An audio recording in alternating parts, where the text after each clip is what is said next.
Selamat datang di Mindset. Terima kasih sudah berkunjung di channel ini. Tetap dukung channel ini dengan cara subscribe, like, share, berikan komentar-komentar yang konstruktif, dan jika ada hal spesifik yang ingin diskusikan lebih lanjut, dapat mengirim pesan surat kepada kami melalui email yang sudah kami sertakan dalam deskripsi video ini. Pada video-video saya sebelumnya telah saya ulas secara rinci, panjang lebar soal pembagian harta kekayaan karena ab intestato terhadap golongan pertama, golongan kedua, ketiga, dan golongan keempat. Nah, pemberian harta kekayaan dari pewaris kepada ahli waris juga bisa terjadi karena testamen, karena testameter, karena wasiat. Banyak kemudian kasus-kasus yang terjadi di sekitaran kita, di mana si pewaris mengeluarkan wasiat tanpa memperhitungkan ahli waris. Nah, pada prinsipnya salah. Tapi untuk dapat lebih memahami secara jelas, ada baiknya yang belum menonton dapat terlebih dahulu menonton video-video saya sebelumnya, dapat mengklik link di atas atau link yang sudah saya sertakan dalam deskripsi video ini, sehingga pemahaman, pengenalan tentang ketentuan hukum waris berdasarkan KUH Perdata dapat utuh.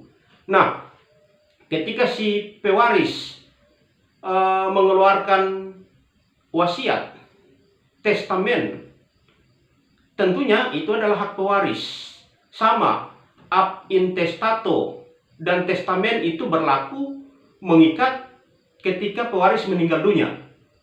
Nah, persoalan yang paling pokok adalah ketika pewaris mengeluarkan testamen dan mengabaikan orang yang notabene berhak atas harta kekayaannya, yaitu ahli waris. Jika dia mengabaikannya, tidak ada persoalan. Tidak ada persoalan pula ketika si ahli waris diam. Tetapi ketika ahli waris ribut, ketika ahli waris mempersoalkan persoalan tidak dihitungnya dia sebagai bagian yang harus diterima, maka dia dapat mengajukan gugatan ke pengadilan, sehingga pengadilan yang nanti akan menentukan ada hal prinsip yang diatur soal hak mutlak legitimi porte yang akan diterima oleh masing-masing ahli waris. Perhitungannya ada secara rinci di dalam KUH Perdata. Nanti pada video-video sebelumnya akan saya jelaskan dan saya rinci kasus-kasus tertentu sehingga akan memperlengkapi pemahaman kita tentang apa itu legitimi porte atau hak mutlak. Hak mutlak itu dimiliki oleh setiap orang yang kedudukannya sebagai ahli waris. Apakah itu garis keturunan ke bawah, anak-anak?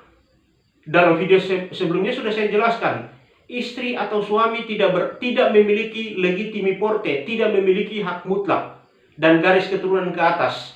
Nanti pada video-video sebelumnya akan saya jelaskan soal itu.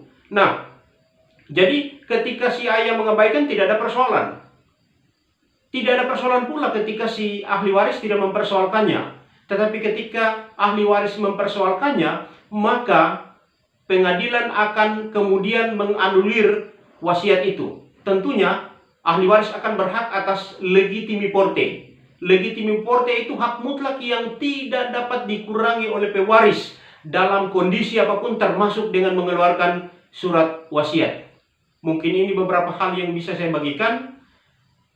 Tetap dukung channel ini dengan cara subscribe, like, share, berikan komentar-komentar yang konstruktif, dan jika ada hal spesifik yang ingin didiskusikan lebih lanjut, dapat mengirim pesan surat kepada kami melalui email yang sudah kami sertakan dalam deskripsi video ini. Demikian, salam hormat.